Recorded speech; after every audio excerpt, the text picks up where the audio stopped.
So if 9/11 was really an inside job, then who are the people inside that did it? Well, we can start by looking at some of the people inside the buildings that were targeted and destroyed on 9/11. In the impact zone of the North Tower was a company called Marsh & McLennan, which at the time was the world's largest insurance brokerage company. One of Marsh's executives was a guy named L. Paul Bremer, who was also the chairman of the Congressional National Commission on Terrorism from 1999 to 2000, and the U.S. ambassador at large for counterterrorism from 1986 to 1989. Instead of going to work on the day of 9/11 and dying inside the towers with hundreds of his employees, Bremer decided to go on MSNBC and tell the world that Osama bin Laden was behind the attacks and possibly Iraq and Iran, and then he demanded the most severe military response we can come up with. L. Paul Bremer was called away from Marsh in 2003 to become the Iraq occupation governor, a role he has been widely criticized for. So Bremer not only worked inside the buildings, but had offices directly in the impact zone of the South Tower where Flight 175 would hit. He missed work on 9/11 to give us the official story on national television, and went on to be the Iraq occupation governor. You really can't get more connected to 9/11 than that. Oh wait, you can, sorry. I forgot to mention that Bremer was also the former manager for Kissinger Associates. He was a member of the board for Akzo Nobel, the parent of International Paint Company, which produced a fireproofing application for skyscrapers called Interchar. Bremer was also on the International Advisory Board for the Japanese mining and machinery company Komatsu, which at the time had been involved in a joint venture agreement with Dresser Industries, the oil services intelligence front where Prescott Bush Sr. and George H.W. Bush got their start with Neil Mallon. Anyway, the Komatsu Dresser mining division operated from 1988 to 1997, and in July 1996 it patented a nanothermite demolition device that could, quote, demolish a concrete structure at high efficiency while preventing a secondary problem due to noise, flying chips and dust, and the like. As many of you know, residues of thermite, a highly energetic chemical mixture, have been confirmed in samples of World Trade Center dust, and the use of thermite at the World Trade Center was also revealed by environmental data. See the description for more links and sources.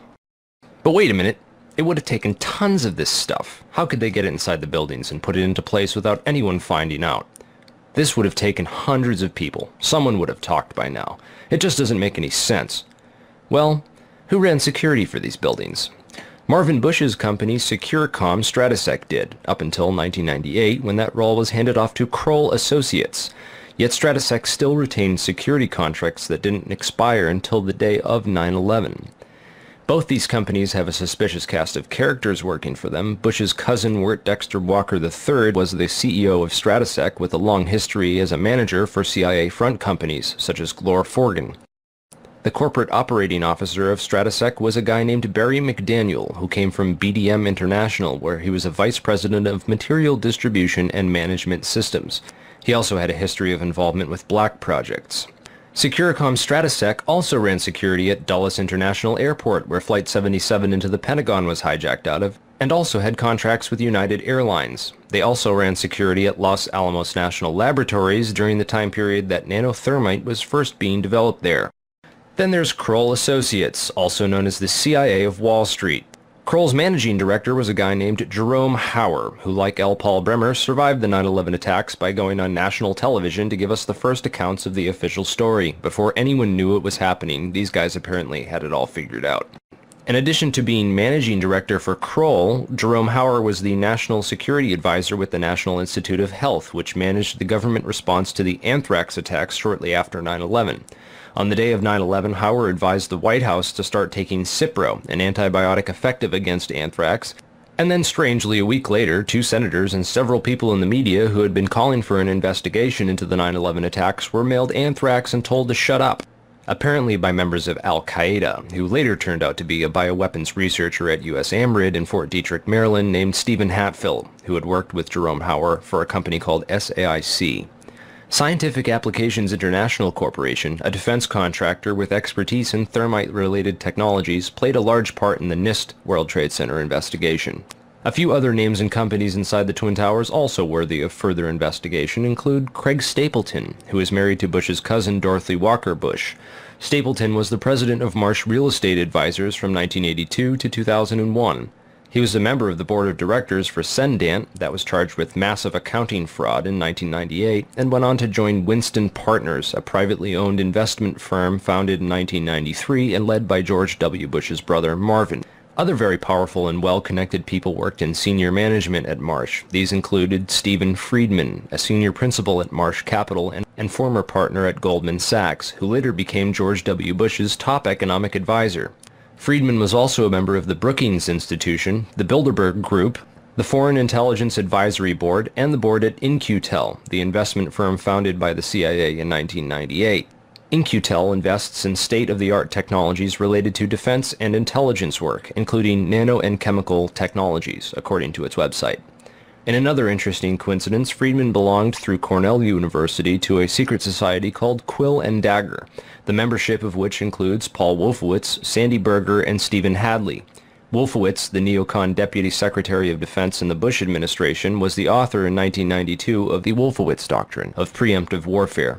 He also made comments about a surprise-like Pearl Harbor months before 9/11 and met with Pakistani ISI General Mahmoud Ahmed in the week before 9/11. Berger, the national security advisor to President Clinton, was later caught stealing documents from the 9/11 Commission investigation. Berger was also the boss of White House counterterrorism czar Richard Clarke, and together with Hadley, who was Condoleezza Rice's deputy, was responsible for delaying or obstructing Clarke's plans to stop al-Qaeda in January of 2001. Jeffrey Greenberg resigned from Marsh & McLennan after being accused of serious financial crimes. The first plane of 9/11 flew directly into his company's secure computer room in the North Tower. Jeffrey Greenberg is a member of the Brookings Institution and the Trilateral Commission. Jeffrey Greenberg rose quickly through management at Marsh, having come there directly from AIG in 1995, and then becoming CEO just 4 years later. At Brookings, Greenberg hobnobbed with Lee Hamilton, co-chair of the 9/11 Commission. There's also Jim Pierce, another Bush cousin, who was managing director of Aon Corporation, who, according to the NIST report, modified unknown sections of Floor 83 in the South Tower in 1997. Jim Pierce had arranged a meeting on the 105th floor of the South Tower for that morning. Pierce survived that day, despite the fact that 12 people came to the meeting in the South Tower and 11 of them died. The location of the meeting had been changed the night before to the Millennium Hotel, where Pierce watched the South Tower as it was hit by the aircraft. Apparently, the meeting attendees were not all notified of the change in location. Another interesting character is Joseph Kasputis of Baseline Financial Service, which occupied the impact zone of the South Tower on floors 77 and 78, where United Airlines 175 impacted. Kasputis has a history of being well connected to the highest levels of government, as well as to the defense and intelligence industries. Kasputis worked from 1972 to 1977 for the U.S. Department of Commerce and Defense. He was also the deputy director of Nixon's White House task force that dealt with the Arab oil embargo of 1973, and was instrumental in the creation of the Department of Energy. Kasputis went on to run a large corporation called Primark that had offices in both towers on 9/11. One of the subsidiaries of Primark, the Analytical Sciences Corporation, TASC, worked with so-called black or top-secret programs. TASC also worked closely with the National Institute of Standards and Technology. Kasputis was also a member of the Logistics Management Institute, LMI, whose members included Paul Kaminsky of In-Q-Tel and General Dynamics, Charles DiBona of Halliburton, Skull and Bones member Joseph Samuel Nye, and Michael Daniels of Scientific Applications International Corporation. LMI's self-proclaimed role is advancing the science of government. Kasputis' connections to the DOE from 1977 through at least 1997 are interesting, considering that the DOE was developing thermite ignition devices as early as 1983. Joseph Kasputis went on to become the CEO of Baseline Financial Services, which was directly in the impact zone on the 78th floor of the South Tower. According to NIST, Kasputis' Baseline Financial modified the southeast corner of Floor 78 in 1999, exactly where the aircraft hit on 9/11.